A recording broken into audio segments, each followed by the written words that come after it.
Assalamu alaikum. Kierocie надо обойти свое внимание на сердце. Сердце находится у нас слева в груди.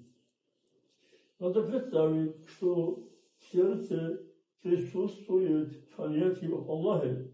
Закрыть глаза и в таком состоянии находиться некоторое время.